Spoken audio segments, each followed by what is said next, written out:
Okay. Now I'm going to do the same with this building, and we know that the width. Let me see.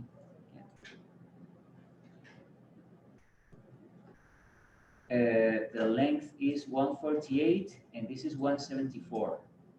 So I think 174 is the length. What is length and what is width? I think this dimension is bigger, so this should be 174. So again, we're going to work with this, with architecture model line. Yeah, let's start here. And the second line will be here. And this distance should be 174. 174. So now we scale.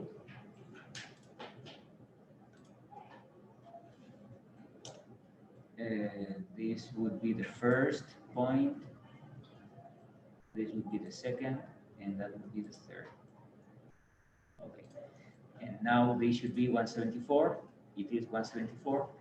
And if I if I take the distance, the width, it should be something close to 148. So if I select this dashed line and this dashed line here, what is this dimension? It's 148. Okay, great.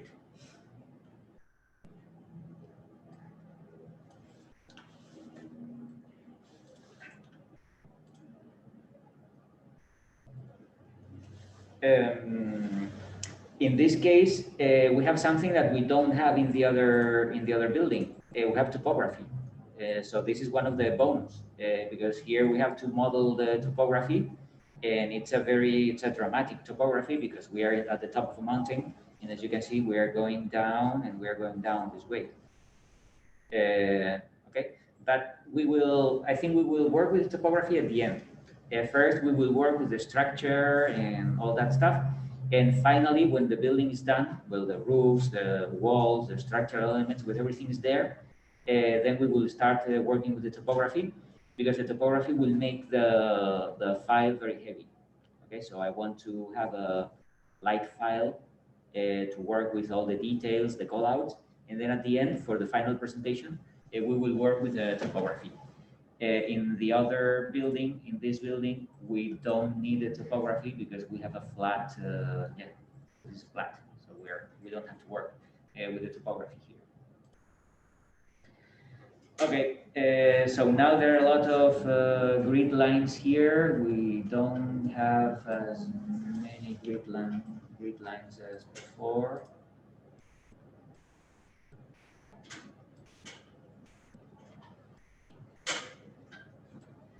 Okay.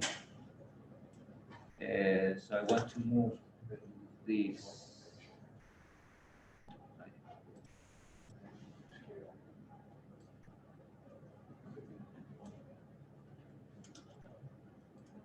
The first grid line, obviously, is this one.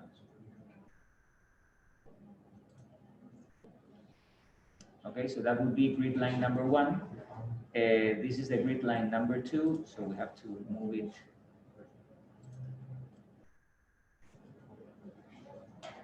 here.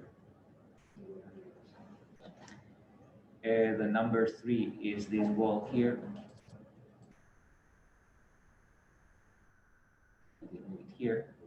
And then, as you can see, we have these elements 1, 2, 3, 4, 5, 6, and 7. Let's do it. This is the first. Middle.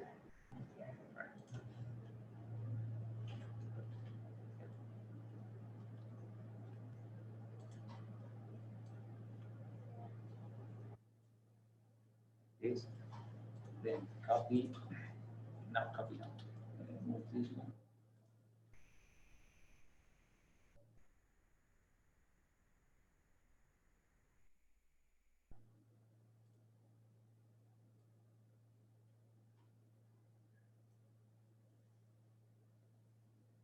And well, I don't know why this distance is not the same. Clearly, this one is not the same as this one. So we are going to move another one here.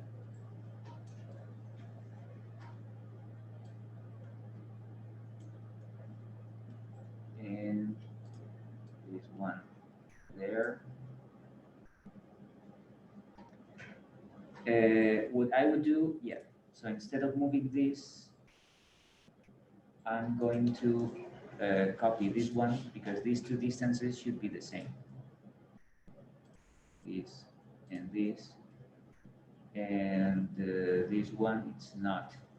But I bet that the distance between this and this is the same as this one. So let's try to do it. Move it from this point to this point. Yep.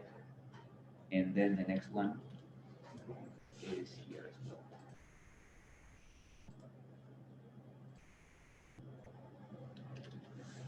Okay. So let's check. 1, 2, 3, 4, 5, 6, 5, 7, 8, 9. Okay. If you think that this and this is the same distance, just make it the same because I'm sure it will be the same. And if you think that this one is the same as that one, make it the same. And finally, we have this, which looks like different. So I'm going to copy this one over here. And this is number 10. Okay. Probably will we need another one here with the overhang and the, I don't know. Maybe we will need the number 0 here. Yeah, that's it. Copy.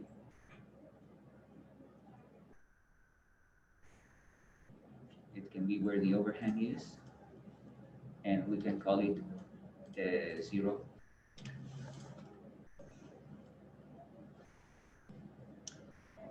And now we need horizontal ones. In horizontal grid lines, we have a lot. So you see that we have all these black dots are structural elements.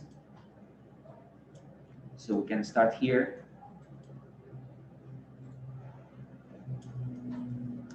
And then we can copy this here. And now all the rest will be the same.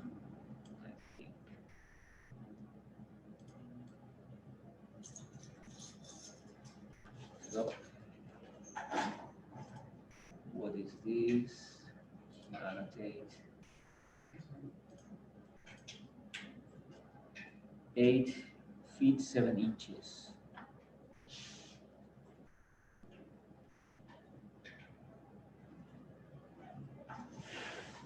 Okay, let's try to copy it.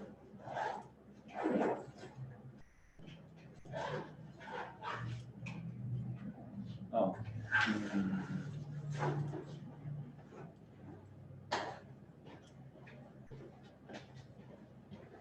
Let me annotate.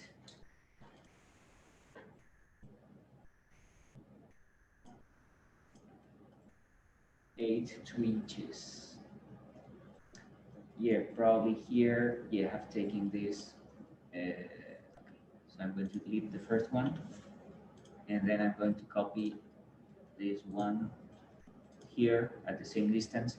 And I think it works well because this is a structural element. This is the wall, but the structural element seems like this. Okay. So let's stick to this 8 feet and 2 inches, and then copy multiple.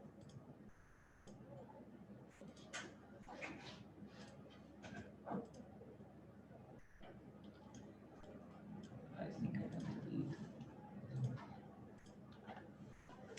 Oh, now I want to A,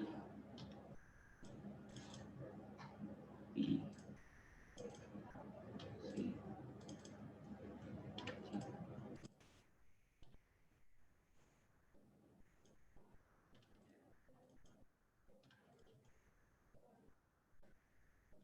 Okay, I think we're going to run out of letters.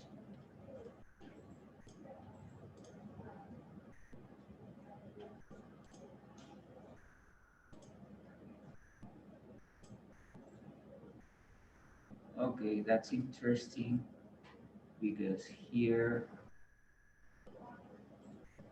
yeah, here we have something different.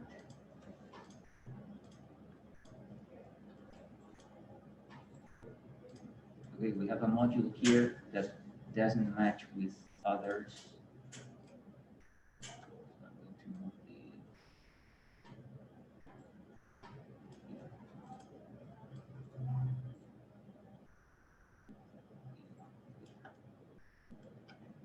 okay, as you can see, we have a different module here, and probably here it will change again. So let's copy. Okay.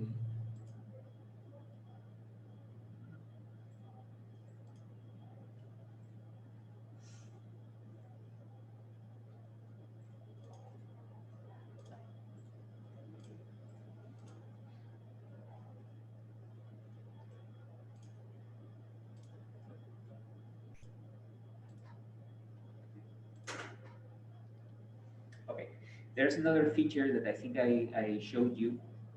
If we are not happy with this, and I'm not, we can select the first one. Okay, because apparently there's an structural element here, this one. Then I select the last one here.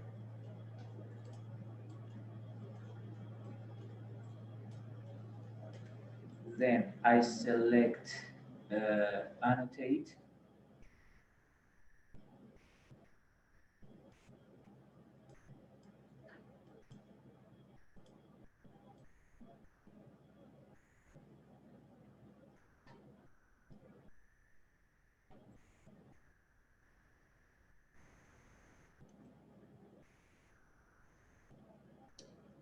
Okay, so this is the first. So as of this one, everything changes. Okay, so I select annotate,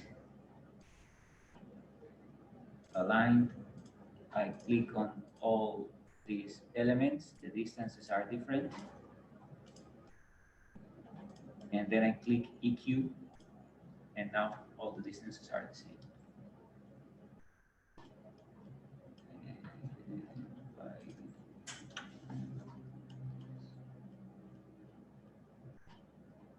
Yeah. Okay, so that's another strategy. Select the first one, the last one, and then use this annotate and EQ, and then you make sure that all these distances are the same. But since the building is symmetrical, I think as of this point, we can mirror. How many do we have here? 1, 2, 3, 4, 5, 6, 7, 8. I am. 1, 2, 3, 4.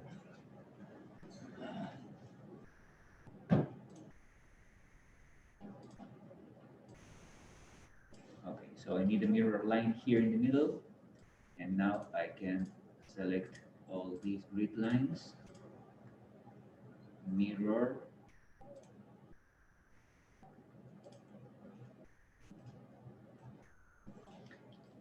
and there you go. No, it doesn't seem a good idea.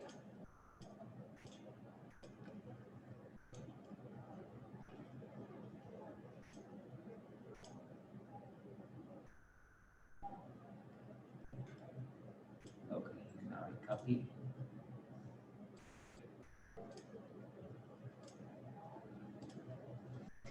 Well, as you can see, this building is slightly more. Oh, why?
Okay, this building is more complicated starting with the structure because the other one is simple. Here, not all the grid lines are the same distance. So we will have to figure out what to do here. But I think we are good now. Yep. Yeah, so apparently all the grid lines are on these elements, in the middle of all these elements. Okay. But now I have to make sure that this is A, B, C, D, see, J. We don't have K. K.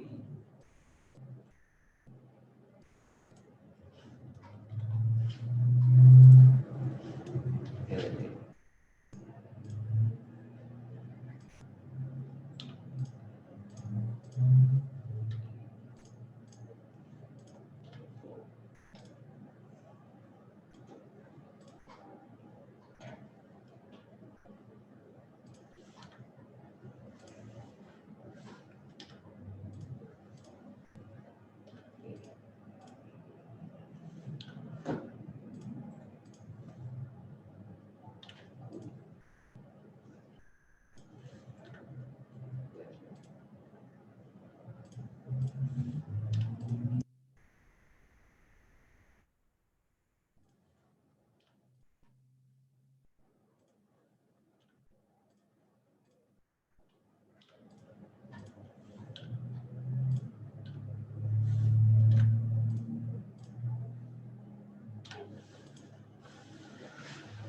Okay, so we have grid lines 1, 0 to 10 and A to V.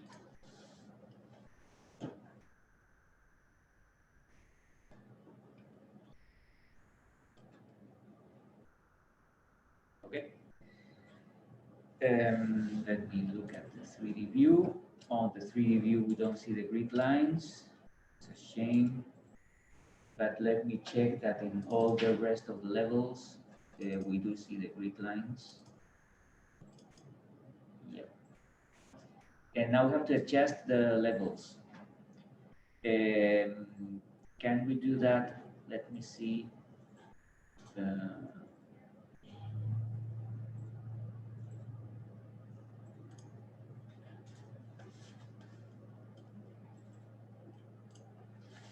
Okay, we do have a section here. And do we have a reference line to understand the levels? Well, it's pretty obvious that this level, this and this would be like 10 or 12 feet, because this is something, this is a basement. So let's make the basement 8.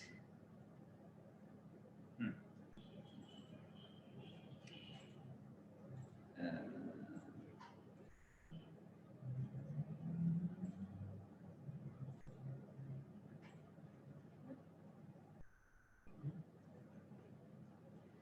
okay, so we are going to work with level 0 here.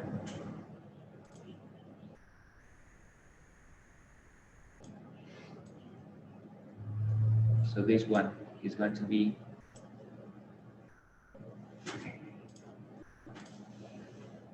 0. This one.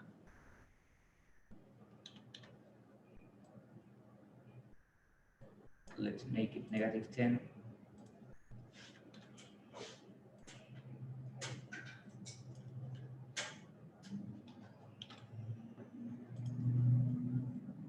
And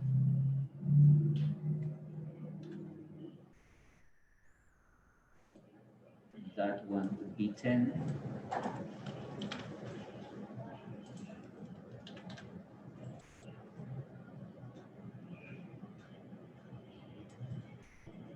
The next one is going to be 20.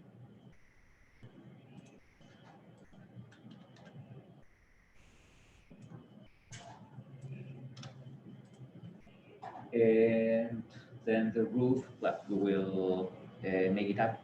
But I think if we make it -10, 0, 10, and 20, we are good. This is slightly below. Okay, it's just a couple of feet. So on the east elevation, we have 0, -10. Let's make it 10.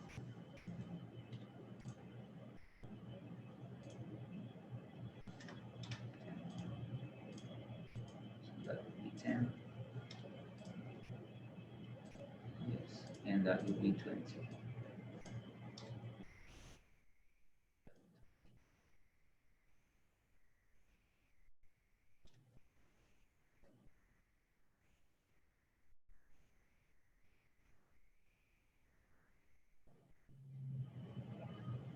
There in level 36, well, we don't have level 36 yet.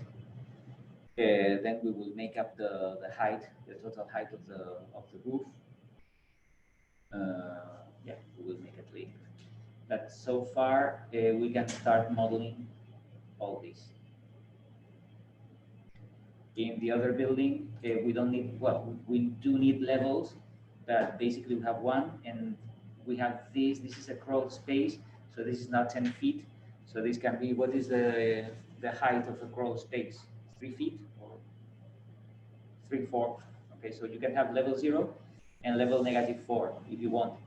And then the total height of the building,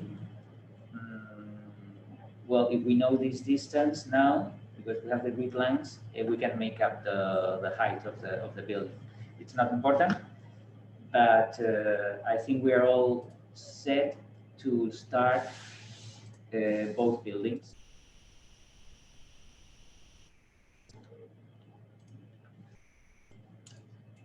But take your time to do this first before starting placing columns and walls and roofs. And so take your time because when we're working with call out or when we're working with small details, the grids will matter. Okay, and all the structural elements are going to be related to the grids.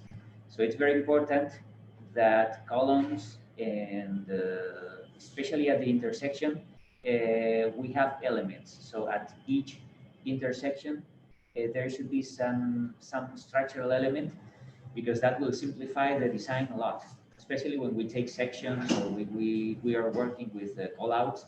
If we know that at this intersection we have something that we want to study, we need it. Okay, so take your time doing this. Maybe it's like I want to start drawing this because I want to finalize this assignment as soon as possible. Yeah, but this is probably the most important thing that we can do. So starting with the right grid.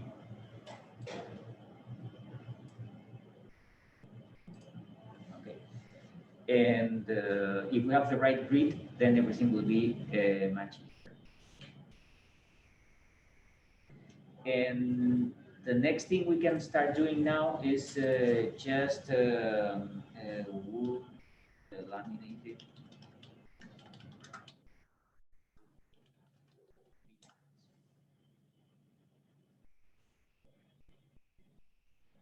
Okay, especially for connections between laminated wood, there will be plenty of them. It's not that difficult. I mean, working with steel is much more difficult than working with this laminated wood. I'm sure that there are plenty of details that we can copy. Okay, but we need to know how these connections work. Basically, we need bolts or nails to connect to different elements. And let me see.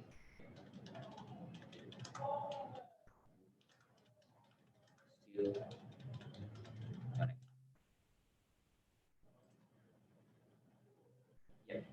So it's always like this. Okay, so probably we will have to create some families like this one to connect different elements. That's interesting. It has a structural explanation where we have this hinge here. And well, I think I will explain it to you someday. But oh, and that's important. Okay, when we have vertical elements, We don't place a vertical element just on the floor. We always need these transition elements. Why? Because this is wood, okay? It's laminated wood, but it's wood, and wood is affected by water. So we can always use a stainless steel element to lift this so that it's not in contact with water or in contact with the soil. Okay, so in all these, I think there are some details here.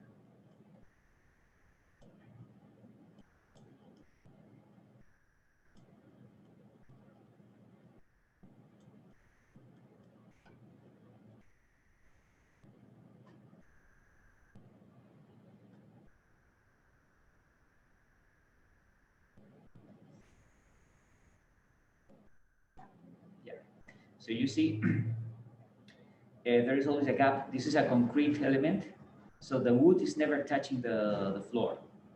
Even this is not the soil, I mean, this is the concrete floor, but there's always a transition between the laminated wood and the floor itself, because if it rains, there will be water here, and we want to lift the wood structure so that it's not exposed to water. It's exposed to water, but if the water still is here, so we don't get rid of water, the wood will absorb a lot of water, and that will will end up damaging the wood. Okay, so we always need, you won't find a wood element just resting on the floor. We always have something like that. It can be a stainless steel, or it can be concrete, but there's a gap here, so it's not even resting on the concrete. So we always have a gap between the material and the wood itself. I don't know if we have, and probably here, yeah, we don't see that there will be a metallic connection between this vertical element and this tilted beam. So there will be a metallic connection here. Okay, so we will have to, it looks easy, but there's a lot of small connections. It doesn't mean that we are going to design all these small connections, but at least we need to know that those connections exist, especially in columns. And yeah, you will see this many times. You will see that there's a plate here, and then we have bolts, and with these bolts, we are connecting this steel plate to the laminated wood. We can do it exposed like this, or we can do it inside. This is more elegant, and I bet that this is the kind of detail that those guys are using here. Okay, so there's something that it's hidden, but it's connecting this element to that element. So there is no glue here. There is always a metallic connection, like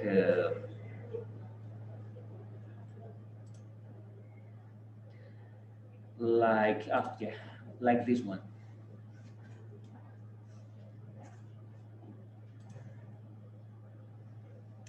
And then if we need to connect two different elements, we always have these bolts here, and we have these bolts here. So everything is bolted here. When we are connecting vertical, horizontal elements, or even when we are connected to horizontal elements, we need a stainless steel connection here, and then we bolt the wood to the steel element. Okay, it's like this. It can be exposed like this one, or it can be hidden in the structure like that one. But we always need this steel transition between two wooden elements.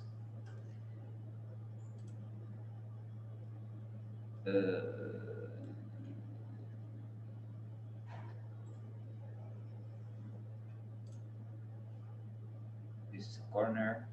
Yeah, this is the connection between the steel structure and a wooden beam. I don't think we have this kind of connections. And then we have this other option.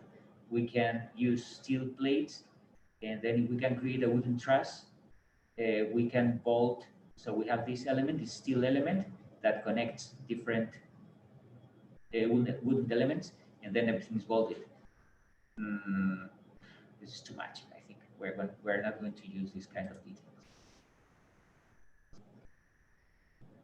Yeah, this is the explanation. Okay, so we have the steel element, then we have this crack here, and then we have these holes so that we can use these steel rods to go through the wood and the steel connection, and then everything is connected here. But this is how we usually connect the column and the beam. So we will have this element, and I'm sure this is what they have here. Okay, so this connection should be like this. So we will have to define at least one of them. It doesn't mean that we have to do this in every single connection or every single column, but there will be a call out defining this. And that will be the same for both buildings. I mean, I'm sure that connections here between these two beams, yeah, so we have some steel connection at the top of these two beams. Okay, so the details are going to be the same. The only thing is that this building is slightly more complicated, and there will be more different connections, and even the grid lines are different. But most of 90% of details will be the same, because they are both using laminated wood. They are both using like a concrete podium, and for the roof, for the thermal insulation and the roof finish, we can use exactly the same detail. The same detail, by the way, that looks like a metallic. I think this is zinc roof detail. Yep. So we have the roof, and then we cover the roof with this metallic element, which is zinc.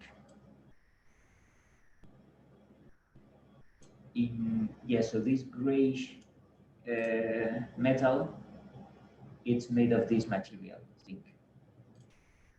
Okay, so it will be a board like this. There will be a board, then there will be rafters, the thermal insulation, and then we protect this. We don't use asphalt shingles. We use this kind of zinc finish. But there are a lot of examples using this. Okay, so that would be another goal. On the first assignment, you have defined the room, the wall with all the layers, and now we will have to define the roof with all these layers, and the finish will be this. Well, this is aluminum and manganese. Let's keep it simple. Yeah, but that would be, yeah, it has like rafters. Then we have the thermal insulating material here, then a board. Then this is the EPDM. Yeah, let's analyze this detail.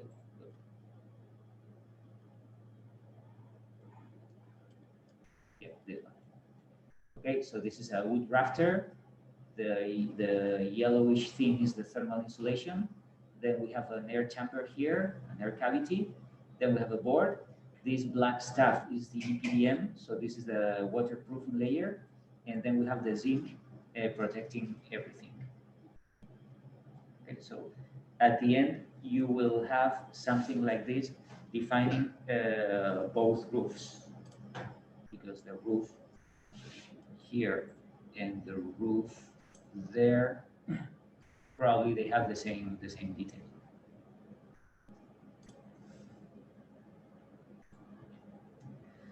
Okay, so we'll have to do a little research because we have to figure out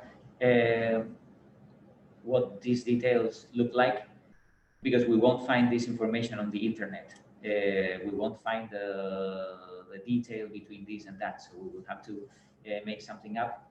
But that's how we will end up learning, just by analyzing different models and then applying other solutions to our model.